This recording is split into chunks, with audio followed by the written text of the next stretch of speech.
എല്ലാവർക്കും സ്വാഗതം. ഞാൻ മൈക്രോസോഫ്റ്റ് എക്സൽ സ്റ്റാർട്ട് ചെയ്ത് വെച്ചിട്ടുണ്ട്. ഇന്ന് ഞാൻ ഡിസ്കസ് ചെയ്യാൻ ഉദ്ദേശിക്കുന്നത് ഈ logical function if and or.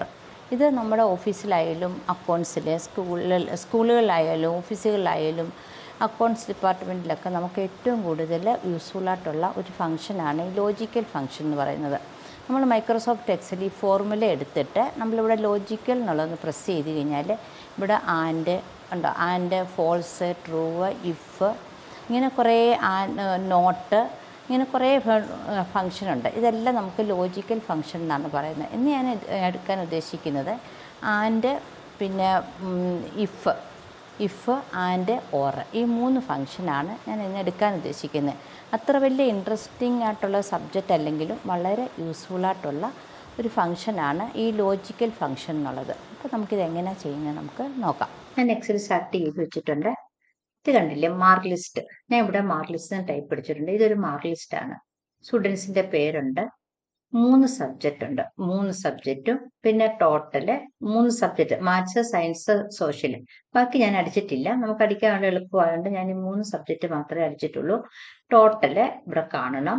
പിന്നെ റിസൾട്ട്, പാസ്സാണോ ഫെയിലാണോ എന്നുള്ള റിസൾട്ട് അറിയണം. പിന്നെ ആൻഡ് ഫംഗ്ഷന്, ഓർ ഫംഗ്ഷന്, ഇത് നമ്മൾ കണ്ടുപിടിക്കണം. ഇപ്പൊ ഇതിന്റെ ടോട്ടൽ എന്ന് പറയുന്നത് എന്തായിരിക്കും? ഇപ്പൊ ഈ ആശിഷിന് മാത്സ്, സയൻസ്, സോഷ്യൽ 3 സബ്ജക്റ്റിനകത്ത് ടോട്ടൽ കാണുന്ന നമ്മൾ ഹോമിൽ പ്രസ് ചെയ്തിട്ട് നമ്മൾ സ്റ്റിക്മ എടുത്ത് കഴിയുമ്പോൾ തന്നെ ടോട്ടൽ കിട്ടി അല്ലേ? ഈസിക്കൽ ടു സമ്മ് എവിടെ തൊട്ടാ B3.D3 ഓക്കെ എന്ന് പറഞ്ഞു. നമ്മൾ എന്ത് ചെയ്തു? ഇവിടെ വന്ന് ഡബിൾ ക്ലിക്ക് ചെയ്യുമ്പോൾ ബാക്കിയെല്ലാം ടോട്ടൽ എടുത്ത് വന്നു. ഇതെല്ലാവർക്കും അറിയാവുന്നതാണ് സം ഫംഗ്ഷൻ. ഇന്ന് നമ്മൾ പഠിക്കാൻ പോകുന്ന റിസൾട്ട് ഇഫ് ഫംഗ്ഷൻ ആണ് നമ്മൾ ഇന്ന് പഠിക്കാൻ പോകുന്നത്. ഇതിന്റെ കണ്ടീഷൻ എന്താ? റിസൾട്ട് എന്ന് പറയുന്നത് E3, ഇതാണ് E3 273 എന്ന് പറയുന്നത് ഗ്രേറ്റർ ദാൻ 250 ആണെങ്കിൽ അവർ പാസ്സാണ്, അല്ലാത്തവരൊക്കെ ഫെയിലാണ്. ഈ ഒറ്റൊരു കണ്ടീഷൻ മാത്രമേ കൊടുക്കുന്നുള്ളൂ. എളുപ്പത്തിന് പഠിക്കാൻ വേണ്ടിയിട്ടാണ് ഈ ഒരു കണ്ടീഷൻ. ചില ആൾക്കാരാണ് ഇഫ് E3 എന്ന് പറയുന്നത് 500 ആണെങ്കിൽ ഡിസ്റ്റിങ്ഷൻ, 300 ആണെങ്കിൽ ഫസ്റ്റ് ക്ലാസ്, ഇങ്ങനെ നമുക്ക് കുറേ കണ്ടീഷൻ കൊടുക്കാം. ഞാൻ ഇപ്പോൾ ഇവിടെ ഒറ്റ കണ്ടീഷൻ മാത്രമേ കൊടുക്കുന്നുള്ളൂ. നമ്മൾ റിസൾട്ടിൻ്റെ ഇവിടെ കൊണ്ടുവച്ചിട്ട് എന്ത് പറയണം? 250 കൂടുതലാണെങ്കിൽ പാസ്, അല്ലെങ്കിൽ എന്താണ്? ഫെയിൽ. അപ്പൊ നമ്മളിവിടെ കൊണ്ട് ഈക്വൽ സൈൻ കൊടുക്കുക. ഇത് ഇഫ് ഒന്ന് ടൈപ്പ് അടിക്കുക, ബ്രാക്കറ്റ് എടുത്തു, ഓപ്പൺ ചെയ്തു. ഇപ്പൊ കണ്ടില്ല, logical test true, value true ആയിരിക്കണം, അല്ലെങ്കിൽ ഫോൾസ്. അപ്പൊ നമ്മൾ എന്ത് ചെയ്യണം? ഈ ടോട്ടലിന്റെ അവിടെ ഒന്ന് പ്രസ് ചെയ്തിട്ട് നമ്മൾ പറയണം ഗ്രേറ്റർ ദാൻ 250 ആണെങ്കിൽ.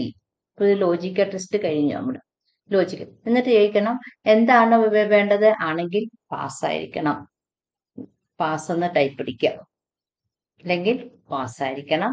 എൽസ് എന്താണ്? എൽസ് നമ്മളിവിടെ ഇൻവെർട്ടർ കൊമ ഇട്ടിട്ട് നമുക്ക് ഫെയിലിയർ ആയി.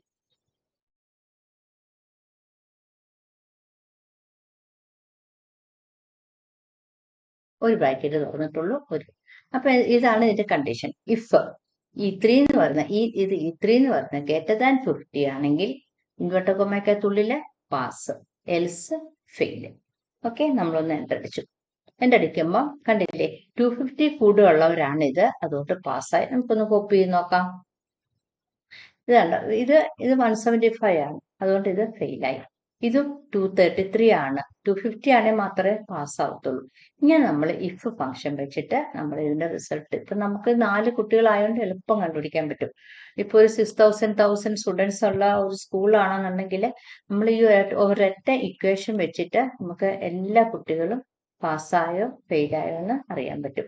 ഇനി നമുക്ക് ആൻഡ് കണ്ടീഷൻ എന്ന് പറഞ്ഞുകൊണ്ട്, ഇപ്പൊ ഇഫ് നമ്മൾ പറഞ്ഞു. ഇനി ആൻഡ് എന്നൊരു കണ്ടീഷൻ ഉണ്ട്. ആൻഡ് എന്നുള്ള കണ്ടീഷൻ എന്താണെന്നറിയാമോ? ഇഫ് ആൻഡ് ഈ B3 ഇതിനും 80 കൂടുതലായിരിക്കണം, മാത്സിനും 80 കൂടുതൽ, സയൻസിനും 80 കൂടുതൽ, സോഷ്യലിനും 80 കൂടുതൽ, ഇംഗ്ലീഷിനും, അങ്ങനെ എല്ലാ സബ്ജക്റ്റിനും 80 കൂടുതലാണെങ്കിൽ മാത്രമേ ഇവര് പാസ്സാക്കത്തുള്ളൂ. ഇത് നമ്മൾ കണ്ടുപിടിച്ചത് എങ്ങനെയാണ്? ഈ ടോട്ടൽ മാർക്കിനെ ബേസ് ചെയ്തിട്ടാണ് നമ്മൾ പാസ്സാണോ ഫെയിലാണോ എന്ന് കണ്ടുപിടിച്ചത്. ടോട്ടൽ മാർക്ക് എത്രയാണോ ടോട്ടൽ മാർക്ക് കിട്ടിയത് എങ്കിൽ അവർ പാസ് ഫെയിൽ എന്നുള്ളതാണ് നമ്മളിപ്പോ പറഞ്ഞത്. പക്ഷെ ഇപ്പൊ അങ്ങനെയല്ല. അടുത്തൊരു കണ്ടീഷൻ എന്ന് പറയുന്നത് വേറൊരു കണ്ടീഷനാണ്. ചില സ്കൂളിലൊക്കെ ഇങ്ങനെ ഉള്ള കണ്ടീഷൻ വെക്കും. അപ്പൊ എന്താണ്? 80 കൂടുതൽ, എല്ലാ സബ്ജക്റ്റിനും 80 കൂടുതലാണെങ്കിൽ മാത്രമേ അവർ എന്താവത്തുള്ളൂ? പാസ്സാവത്തുള്ളൂ. അങ്ങനെയുള്ള കണ്ടീഷൻ ആണെങ്കിൽ നമ്മൾ എങ്ങനെ ചെയ്യും? നമ്മൾ ഈക്വൽ സൈൻ ഇടുക, നമ്മൾ ഈ ഫോൺ ഒന്ന് പ്രസ് ചെയ്തു, എന്നിട്ട് ഇവിടെ തന്നെ നമ്മൾ ആൻഡ് ഒന്ന് അടിക്കണം. ആൻഡ് ബ്രാക്കറ്റ് ഇടുക.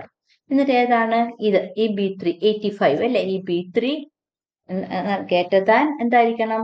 80 ആയിരിക്കണം. കോമ ഇടുക. കോമ ഇട്ടു. പിന്നെയും പറയാം C3 ഈക്വൽസ് ഗ്രേറ്റർ ദാൻ അതും 80 ആയിരിക്കണം. കോമ ഇട്ടു. അടുത്തത് സോഷ്യലും ഗ്രേറ്റർ ദാൻ 80 ആയിരിക്കണം.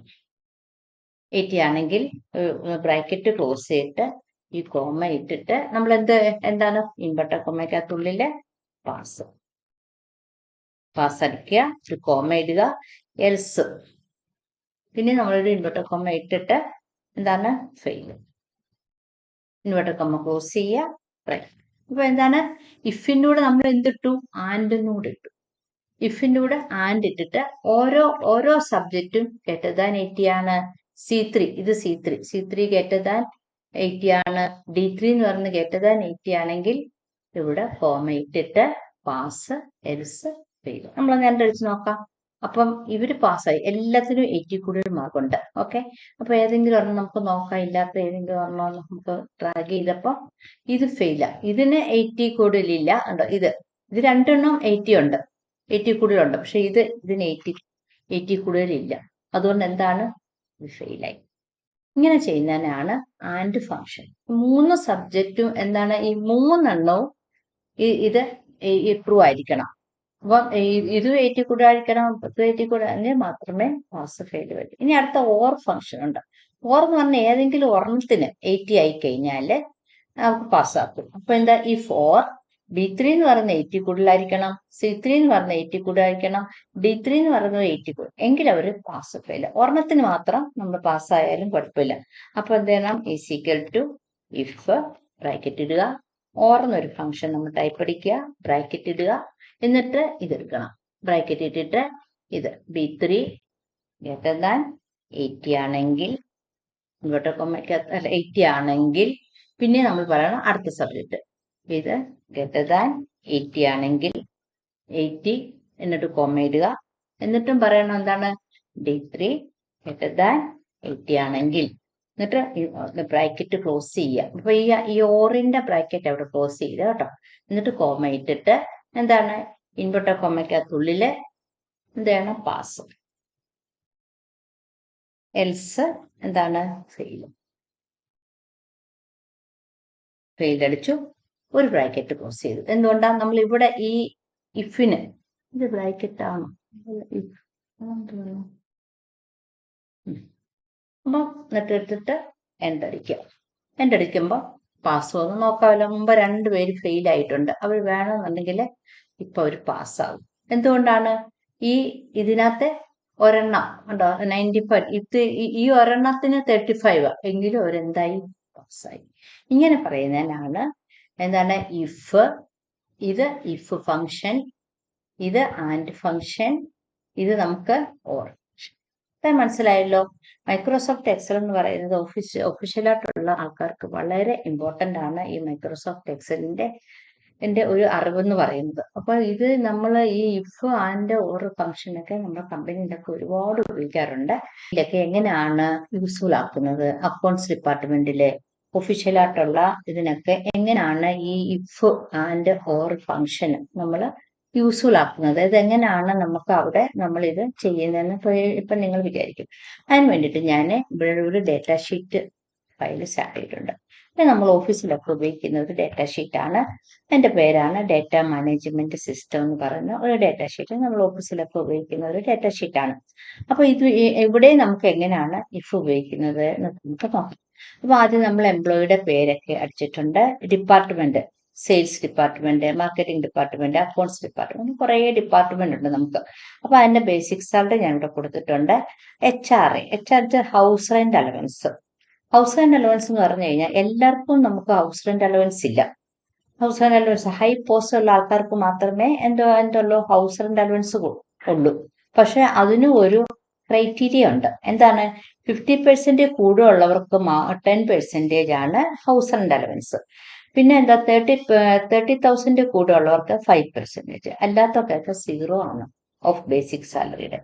അപ്പൊ ഇത് കണ്ടുപിടിക്കണം. ഇപ്പൊ HR എന്ന് വെച്ചാൽ എല്ലാവർക്കും HR ഹൗസ് റെന്റ് അലവൻസ് കൊടുക്കുന്നില്ല. 50% കൂടുതലുള്ളവർക്ക് 10%, 30,000 കൂടുതലുള്ളവർക്ക് 5%. എൽസ് എന്താണ്? 0 ഓഫ് ബേസിക് സാലറി. ഇനി കമ്മീഷൻ കൊണ്ടുവരുന്നുണ്ട് ഇവര്. ഇപ്പൊ ഓരോ സെയിൽസ് പേഴ്സണും കമ്മീഷൻ കൊണ്ടുവരുന്നുണ്ട്, സെയിലിന്റെ എമൗണ്ട് കൊണ്ടുവരുന്നുണ്ട്. ഇതനുസരിച്ചാണ് അവർക്ക് കമ്മീഷൻ കൊടുക്കുന്നത്. അപ്പൊ കമ്മീഷന്റെ ക്രൈറ്റീരിയ എങ്ങനെ വരും? നമ്മുടെ ഈ കമ്മീഷൻ, ഈ സെയിൽസ് എമൗണ്ട് ഗ്രേറ്റർ ദാൻ 60,000 ആണെങ്കിൽ 10% കമ്മീഷൻ കിട്ടും. പിന്നെയും പറഞ്ഞു ഗ്രേറ്റർ ദാൻ 40,000 ആണെങ്കിൽ 5% കമ്മീഷൻ. അല്ലെങ്കിൽ അവരോട് പറയണം വർക്ക് ഹാർഡ്. ഇങ്ങനെയുള്ള ഓരോ കാര്യങ്ങളൊക്കെയാണ് നമ്മൾ കമ്പനിയിലൊക്കെ ചെയ്യാറുള്ളത്. പിന്നെ TA, ട്രാവലിംഗ് അലവൻസ്, പിന്നെ നമുക്ക് ഇതുണ്ട് പേറോള്, സാലറി ഷീറ്റ് മൊത്തം നമ്മൾ ഈ ലോജിക്കൽ ഫംഗ്ഷൻ വെച്ചിട്ടാണ് കൂടുതലും നമ്മൾ ചെയ്യുന്നത്. ഒരുപാട് വർക്കുകൾ നമുക്ക് ഈ ലോജിക്കൽ ഫംഗ്ഷൻ വെച്ചിട്ട് ചെയ്യാറുണ്ട്. അപ്പൊ നമ്മൾ എന്താ ഹൗസ് അലവൻസ് എങ്ങനെ കണ്ടുപിടിക്കണം? ഇവിടെ കൊണ്ടുവച്ചു, എന്നിട്ട് ഈക്വൽ സൈൻ കൊടുത്തു, ഇഫ് എന്നടിക്കുക. ഇഫിന്റെ ഫംഗ്ഷന് എന്താണ്? ഇഫ് ഇത് ബേസിക് സാലറി, ഇതാണ് നമ്മൾ എടുക്കേണ്ടത് അല്ലെ? ഈ 40,000, ഈ 40,000 എടുത്തു. ഗ്രേറ്റർ ദാൻ എന്താണ്? ഗ്രേറ്റർ ദാൻ ഇത് ഗ്രേറ്റർ ദാൻ 50,000 ആണെങ്കിൽ, ഗ്രേറ്റർ ദാൻ 50,000 ആണെങ്കിൽ എന്തിന്റെയാണ്? ഈ 40,000 ഇൻറ്റു എത്ര പെർസെന്റേജാ? 10/, മനസ്സിലായല്ലോ? ഇഫ് C3 എന്ന് പറയുന്നത്, ഈ C3 എന്ന് പറയുന്നത് ഗ്രേറ്റർ ദാൻ 50,000 ആണെങ്കിൽ C3യുടെ എന്താണ്? 10/100, ഒരു കോമ ഇട്ടു. പിന്നെയും പറയുകയാണ്, ഈ ഇഫ് ഈ C3 എന്ന് പറയുന്നത് ഗ്രേറ്റർ ദാൻ എത്രയാണ്? 30,000 അല്ലേ? 30,000 ആണെങ്കിൽ കോമ ഇട്ടിട്ട് ഈ ബേസിക് സാലറിയുടെ ഇൻറ്റു 5/100, കോമ ഇട്ടു. എൽസ് അല്ലെങ്കിൽ എന്താണ്? അല്ലാത്തവർക്ക് 0 ആയിട്ടാണ്. 0, ഇവിടെ ഒന്ന് 0 അടിക്കുക. ബ്രാക്കറ്റ്, എത്ര ബ്രാക്കറ്റ് തുറക്കണം? 2 ബ്രാക്കറ്റ് അടയ്ക്കണം. കണ്ട, 2 ബ്രാക്കറ്റ് തുറന്നിട്ടുണ്ട്, നമ്മൾ 2 ബ്രാക്കറ്റ് അടയ്ക്കുക. അപ്പൊ ഇതാണ് എന്റെ ഇക്വേഷൻ. ഇഫ് ഈ C3 എന്ന് പറയുന്നത് ഗ്രേറ്റർ ദാൻ 50,000 ആണെങ്കിൽ C3യുടെ 10/100. ഇഫ് C3 എന്ന് പറയുന്നത് 30,000, കണ്ടോ 30,000 ആണെങ്കിൽ കൂടുതലാണെങ്കിൽ ഈ C3യുടെ 5/100. എൽസ് എന്താണ്? 0. എന്നിട്ട് നമ്മൾ ഇവിടെ കണ്ടടിക്കാം. അപ്പൊ കണ്ടില്ലേ, HRA എന്നുള്ളവർക്ക് ഉണ്ടോ? അപ്പൊ ഇവർക്ക് HRA ഇല്ല. എന്തുകൊണ്ടാ? കണ്ടില്ലേ? അപ്പൊ 30,000 താഴെയുള്ളവർക്കൊന്നും HRA ഇല്ല, ഹൗസ് ആൻഡ് അലവൻസ്. ഇനി നെറ്റ് സാലറി കണ്ടുപിടിക്കുന്നത് എങ്ങനെയാ? Equal to basic salary plus HRA ആയിരിക്കും നമ്മുടെ നെറ്റ് സാലറി. നമ്മൾ അതിനെ ഇങ്ങനെ കോപ്പി ചെയ്യാം. ഇനി അതിന്റെ സെയിൽസ് എമൗണ്ട് തന്നിട്ടുണ്ട്. ഇവർ സെയിൽ ചെയ്തത്, ഈ മാസം സെയിൽ ചെയ്തത് ഇത്രയാണ്. പക്ഷെ അവർക്ക് കമ്മീഷൻ കൊടുക്കണം. കമ്മീഷൻ കൊടുക്കണമെങ്കിൽ അതിനൊരു റേറ്റ് ഉണ്ട്. ഗ്രേറ്റർ ദാൻ 60,000 ആണെങ്കിൽ അവർക്ക് 10%, 40,000 ആണെങ്കിൽ 5%. അങ്ങനെ കുറെ കണ്ടീഷൻ ഉണ്ടാവും. നമ്മളിപ്പോൾ ഒരുപാട് ചെയ്യുന്നില്ല, വീഡിയോ ലെങ്തി ആയതുകൊണ്ട് ഞാൻ 2 കണ്ടീഷൻ മാത്രമേ കൊടുത്തിട്ടുള്ളൂ. ഇവിടെ കൊണ്ടുവച്ചിട്ട് ഈക്വൽ ടു ഇഫ് അടിക്കുക. എന്നിട്ട് പറയണം ഈ സെയിൽസ് എമൗണ്ട് എന്ന് പറയുന്നത് ഗ്രേറ്റർ ദാൻ എത്രയാണ്? 60,000 ആണെങ്കിൽ, 60,000 ആണെങ്കിൽ ഈ സെയിൽസ് എമൗണ്ട് ഇൻറ്റു എത്രയാണ്? 10. and ഇവിടെ നിന്ന് 10%, 10/100. ഒരു കണ്ടീഷൻ കഴിഞ്ഞു. അടുത്ത കണ്ടീഷനോ? പിന്നെ നമ്മൾ ഇഫ് ഈ സെയിൽസ് എമൗണ്ട് എന്ന് പറയുന്നത് ഗ്രേറ്റർ ദാൻ എത്രയാണ്? 40,000 ആണെങ്കിൽ, ഇവിടെ 40,000 കിടക്കുന്നത് കണ്ടില്ലേ? 40,000 ആണെങ്കിൽ കോമ ഇട്ടിട്ട് ഈ സെയിൽസ് എമൗണ്ട് ഇൻറ്റു എന്താണ്? ഇവിടെ 5 കണ്ടില്ലേ? 5%, 5/100, കോമ ഇട്ടു. അല്ലെങ്കിലോ എൽസ് എന്താണ് പറയുന്നത്? വർക്ക് ഹാർഡ് ചെയ്യണമെന്ന് പറയാം അവരോട് നമുക്ക്. അപ്പൊ ഇവിടെ കൊണ്ടുവച്ചിട്ട് ഇങ്ങോട്ട് കൊമയ്ക്കകത്ത് എഴുതണം വർക്ക് ഹാർഡ്. വർക്ക് ഹാർഡ് എന്നിട്ടു എത്ര ബ്രാക്കറ്റ് തുറന്നിട്ടുണ്ട്? ഒരു ബ്രാക്കറ്റ്, 2 ബ്രാക്കറ്റ്. അപ്പൊ നമ്മൾ 2 ബ്രാക്കറ്റ് നമ്മൾ രണ്ടടിക്കുക. മനസ്സിലായല്ലോ ഇത് ഇക്വേഷന്? ഇഫ് F3 എന്ന് പറഞ്ഞാൽ ഗ്രേറ്റർ ദാൻ 60,000 ആണെങ്കിൽ F3യുടെ ഈ F3യുടെ 10%, F3 ഗ്രേറ്റർ ദാൻ 40,000 ആണെങ്കിൽ F3യുടെ 5%, അല്ലാത്തവരൊക്കെ എൽസ് നമ്മൾ രണ്ടടിക്കുക. അപ്പൊ കമ്മീഷൻ കിട്ടുന്നുണ്ട്. നമുക്ക് നോക്കാമല്ലോ, എല്ലാവർക്കും കമ്മീഷൻ ഇല്ല. അപ്പൊ സെയിൽസ് എമൗണ്ട്, അപ്പൊ ഇവർക്ക് 3 പേര് കണ്ടില്ലേ, ഇവരൊക്കെ 60,000 താഴെയുള്ളവരാ, 30,000 ഇവർക്കാർക്കും കമ്മീഷൻ ഇല്ല. അപ്പൊ ഇവർക്ക് ഈ 3 പേർക്ക് മാത്രമേ കമ്മീഷനുള്ള. ഇങ്ങനെ നമുക്ക് വളരെ ഈസി ആയിട്ട് ഇഫ് ഇതിനകത്തേന് ആൻഡ് ഓറും നമ്മൾ ഇവിടെ വെച്ച് മാർക്ക് ലിസ്റ്റ് നമ്മളിവിടെ പഠിച്ചിട്ടുണ്ട്. ആൻഡ് ഓറും പിന്നെ ഇവിടെ നമ്മൾ ഇഫ് ഫംഗ്ഷൻ. അപ്പൊ ഇതെല്ലാവരും ഒന്ന് ചെയ്ത് നോക്കണം. ഇത് വളരെ യൂസ്ഫുൾ ആണ് അക്കൗണ്ട്സിലും പിന്നെ ഏതൊരു ഒഫീഷ്യൽ വർക്കിനും നമുക്ക് ഈ ലോജിക്കൽ ഫംഗ്ഷൻ ഈ ഫോർമുലയിൽ നമുക്കിത് കണ്ടില്ലേ, ലോജിക്കൽ ഫംഗ്ഷൻ ആൻഡ് ഓറ് ഇഫ് എന്നൊക്കെ പറഞ്ഞ കുറേ കണ്ടീഷൻ ഉണ്ട്. അപ്പം ഇതിനകത്ത് ഞാൻ ഇപ്പൊ എടുത്ത ഈ 3 ഫംഗ്ഷൻ മാത്രമേ എടുത്തിട്ടുള്ളൂ. അപ്പൊ എല്ലാവരും ഇതൊന്ന് ട്രൈ ചെയ്ത് നോക്കണം. നിങ്ങൾക്ക് ഇത് ചെയ്യാൻ വേണ്ടി ഒരു പ്രാക്ടീസ് ഫയൽ ഞാൻ ഡിസ്ക്രിപ്ഷൻ ബോക്സിൽ ഇട്ടേക്കാം. അപ്പൊ അത് വെച്ച് നിങ്ങൾ എല്ലാവരും ഒന്ന് ട്രൈ ചെയ്ത് നോക്കണം. ഇത് അത്ര ഇൻട്രസ്റ്റിംഗ് സബ്ജക്റ്റ് ഒന്നും അല്ല. നമുക്ക് പെട്ടെന്ന് അങ്ങ് ചെയ്യാൻ പറ്റുമെന്നോ എന്നുള്ള ഒരു ഇൻട്രസ്റ്റിംഗ് സബ്ജക്റ്റ് അല്ല. അപ്പൊ ഇതൊക്കെ നിങ്ങൾ ഇത് ചെയ്ത് നോക്കുക. ചെയ്ത് നോക്കിയാൽ നമ്മൾ ഓഫീസിലൊക്കെ ജോലിക്ക് പോകുമ്പോൾ വളരെ യൂസ്ഫുൾ ആണ്. ഓക്കെ.